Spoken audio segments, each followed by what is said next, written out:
Video کے نیچے subscribe کے بٹن پہ کلک کریں، بیل کے آئیکن پہ کلک کیجئے تاکہ ہر نئی ویڈیو کی نوٹیفیکیشن آپ کو مل جائے۔ اللہ اکبر۔ حضرت یونس علیہ السلام جب کشتی میں بیٹھے ہیں، اب کشتی طغیانی آ گئی، کشتی ڈگمگانے لگی، تو ملا نے کہا کہ لگتا ہے کہ کشتی کے اوپر کوئی بھگوڑا غلام آ گیا ہے، اپنے آقا کو چھوڑ کے کوئی غلام آ گیا ہے اس کے اوپر، تبھی یہ کیفیت حالت پیدا ہو گئی ہے۔ اور وہ کون ہے جی؟ حضرت یونس علیہ السلام نے سوچا کہ وہ تو میں ہی ہوں، میں اللہ کے امر ثانی سنے بغیر نکل آیا ہوں۔ کہا کہ میں ہوں؟ کہا نہیں حضرت آپ کیسی بات کر رہے ہیں، نہیں میں ہی ہوں۔ قرآن اندازی کی، حضرت یونس علیہ السلام کا نام نکلا کہ ہے لوگوں نے، نہیں حضرت یہ لگتا غلط، دوبارہ کرو، دوبارہ قرآن اندازی کی، پھر بھی ان کا نام نکلا۔ اب سب لوگ حیران کہ آپ تو اللہ کے نیک پارسا آدمی ہیں اور وقت کے پیغمبر ہیں، نینوا کی بستی کے آپ تو نبی ہیں، یہ کیا بات ہے؟ کہتے میں میرا ہی نام ہے، میں ہی بگوڑا غلام ہوں، کیونکہ سارا قصہ تو ان کو پتا تھا کہ جو صورتحال تھی۔ تو قرآن میں اللہ نے ان کی ایک ادا تک کو ذکر کیا۔ تیسری مرتبہ پھر قرآن اندازی کی، پھر بھی ان کا نام نکلا۔ اب لوگوں کو سمجھ میں نہ آیا کہ یہ کیا ماجرا ہے۔ چنانچہ یونس علیہ السلام نے فیصلہ کیا کہ میں ہی وہ بھگوڑا غلام ہوں، اپنے آقا کی سنے بغیر بھاگ آیا ہوں۔ یہ کہہ کے آپ نے جو ہے چھلانگ مار دی۔ جیسے دریا میں چھلانگ ماری، ادھر آقا تو خود بھی دیکھ رہا سارا نظارہ، مچھلی پہلے سے مقرر کر دی، ویل مچھلی کو کہا اس کو اپنے پیٹ میں لے لے، خبردار نہ ہڈی ٹوٹے، نہ جلد کو نقصان پہنچے، نہ کوئی زخم آئے، اس کو اپنے پر محفوظ کر لے۔ گویا کہ اللہ تبارک و تعالی نے جو عتاب ظاہر کرنا تھا اس کی بطور سزا کے طور پہ وہ مچھلی کے پیٹ کو ایک جیل بنا دیا کہ چند دن اس کے اندر آپ رہیں گے بھائی، کیونکہ آپ نے امر ثانی سنا نہیں اور بستی والوں کو کہہ کے نکلا ہے، اتنی جلد بازی کی۔ قرآن نے ایک ایک چیز کو واضح کر دی، اور مچھلی پیٹ میں، اور مچھلی بڑی تیزی سے تہ کے اندر اتری ہے، نیچے تہوں میں جا کے آپ نے پھر یہ کلمات پڑھے ہیں۔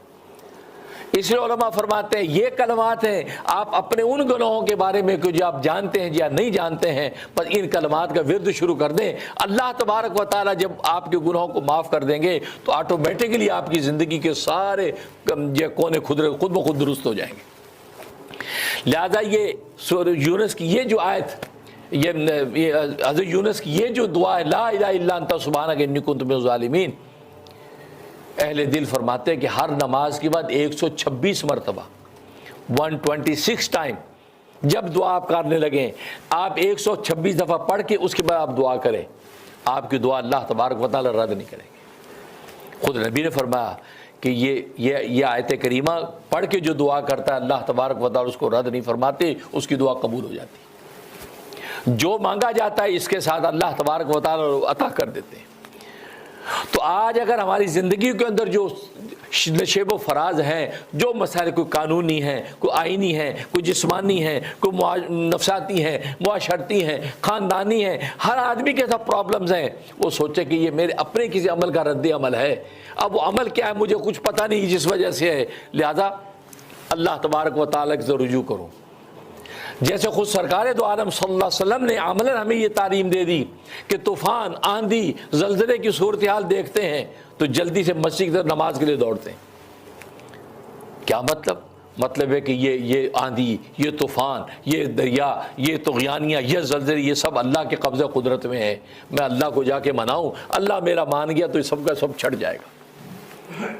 آج یہ ذوق پیدا کرنے کی ضرورت ہے، جب خدا نہ خاص ایسی صورتحال پیدا ہو فوراً مصلی پہ اللہ اکبر کر کے 2 رکعت نماز حاجت کے لیے کھڑے ہو جائیں، یا اللہ ہم تیرے قدموں میں سجدے میں گریں کہ اللہ کے قدموں میں آپ کا سر ہوتا ہے، اور اس کے بعد آیت کریمہ لا الہ الا انت سبحانک کہہ کے اپنے اقرار کریں۔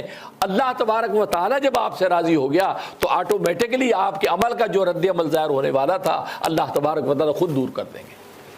آج یہ ذوق عبادت ہم میں ختم ہو گیا، ہم عید کے ڈھوکوسلے کریں گے، دنیا کے وکیلوں کو ڈھونڈیں گے، لیکن حسبنا اللہ و نعم الوکیل کی طرف نہیں جائیں گے۔ اس وکیل کو آواز دو، اس وکیل سے پوچھو عجیب بائی لا کیا ہوتا ہے، عجیب وکیل صاحب کیس ہمارا ڈالو۔ وکیلوں کی تدبیر کرنا یہ بھی شریعت کی اجازت ہے، کریں، لیکن نعم الوکیل کو تو نہ بھولیں۔ آج نعم الوکیل کی طرف دیکھتا کوئی نہیں، دوسرے سارے وکیلوں کو فیسیں دے کے وہ بغیر فیس کے بیٹھا ہے. حسبنا اللہ و نعم الوکیل، سب سے بہترین میں وکیل ہوں، میری طرف تو آؤ. میں دنیا کے وکیلوں کو تدبیریں سمجھاؤں گا، میں ان کو گائیڈ کروں گا، میں ان کو فتح کے راستے پہ لگاؤں گا، تم میری طرف تو آؤ. آج ہم اللہ کو پکارے بغیر دنیا کے ساری تدبیریں کرتے ہیں. نہیں، یہ مومن کی شان نہیں ہے. مومن کی شان یہ ہے کہ وہ ذوق اس کا یہ ہو کہ سب سے پہلے اللہ کے سامنے سجدہ ریز ہو، سب سے پہلے اس سے مانگے، اس کے بعد پھر تدبیر کرے، پھر اللہ تبارک و تعالی تدبیر میں برکت ڈال کے کامیابی عطا فرماتے. تو لہذا آیت کریمہ تو سب سے پہلے اپنے آپ کو مجرم قرار دے کہ دنیا میں جو فساد ہے میری وجہ سے ہے. بس کوشچن یہ ہے، ایک کوشچن ہے کہ حضرت صاحب نے میری بیٹی کے سلسلے میں مجھے بہت سارے وظیفے دیے جو کہ میں نے تسلیم بھی کیا اور مینوان اس پر عمل بھی کیا، اور لیکن اتفاق کی بات ہے ابھی بالکل جس طرح حضرت صاحب نے ابھی بتایا کہ صبر کرنا چاہیے اور اللہ تعالیٰ کے حکم کا انتظار کرنا چاہیے، اور میں بھی انتظار میں ہوں. لیکن میں حضرت صاحب سے ایک مشورہ یہ لوں گی کہ میں آیت کریمہ کا ختم کروانا چاہتی ہوں. کیا حضرت صاحب مجھے اس بات کی اجازت دیں گے؟ اور یہ میں پوچھنا چاہوں گی کہ کیا 1.25 لاکھ ہی دفعہ اس اثر ہوتا ہے کسی دعا کا، یا حضرت صاحب کوئی تعداد بتائیں گے، یا میں 1.25 لاکھ کروا لوں تاکہ وہ جتنا زیادہ پڑھا جائے گا آیت کریمہ تو اس کا زیادہ اثر ہوگا؟ تو جو بھی حضرت صاحب مجھے مشورہ دیں گے انشاءاللہ ان کی مرید جو ہے وہ اس پر عمل کرے گی. شکریہ. بہت شکریہ، تھینک یو. جی ماشاءاللہ، ماشاءاللہ آپ کے حسن زن کو قبول فرمائے. اور واقعی مجھے امام غزالی اور یہ شیخ عبد القادر جیلانی رحمۃ اللہ علیہ کے نقش قدم پہ چلنے کی توفیق عطا فرمائے، اور انہی اکابر کے ساتھ کل روز آخرت میں ہمارا حشر ہو، اور دنیا میں اللہ مجھ سے خوب کام لے لیں. اللہ نے آپ کو جو ہے وہ دیا، ایک محبت اور عقیدت دی ہے، اس میں اللہ مزید اضافہ کرے، اور مجھے بھی اس قابل بنائے کہ واقعی میں آپ حضرات کے لیے علم و معرفت کا مینار بن جاؤں. اور باقی آپ نے جو سوال کیا ہے اس کے بالکل آپ بھی آیت کریمہ کا ختم کروا سکتی ہیں. اس میں مختلف تعدادیں ہیں اپنی اپنی بساط کے مطابق. آپ 10,000 مرتبہ بھی کر سکتی ہیں، 25,000 بھی کر سکتی ہیں، 75,000 بھی کر سکتی ہیں، یہ اور اسی طریقے سے 1.25 لاکھ بھی کر سکتی ہیں، اور 70,000 بھی کر سکتی ہیں. تو مختلف تعدادیں ہیں. اگر 1.25 لاکھ کریں گے یا زیادہ کریں گے زیادہ منافع ہوں گے تو جیسے، لیکن آپ کی اپنی استطاعت پہ ہے کتنے لوگ اکٹھے ہوتے ہیں، کتنی دیر میں آپ کر سکتی ہیں. تو وہ آپ ان تعدادوں میں سے کسی بھی تعداد کے مطابق آپ بالکل آیت کریمہ کر سکتی ہیں. ورنہ سب سے آسان یہ ہے کہ جب بھی آپ دعا مانگیں تو 41 مرتبہ، حدیث میں آتا ہے 41 مرتبہ آیت کریمہ پڑھ کے آپ دعا مانگیں تو یقیناً اللہ تبارک و تعالی دعا کو قبول کرتے ہیں. تو یہ 41 ٹائم کا یہ سلسلہ شروع کر ہی دیں کہ ہر دعا کے وقت بھی 41 ٹائم پہلے اس کو پڑھیں، اور پڑھنے کے بعد اب جو اللہ سے دعا اپنی کر لیں.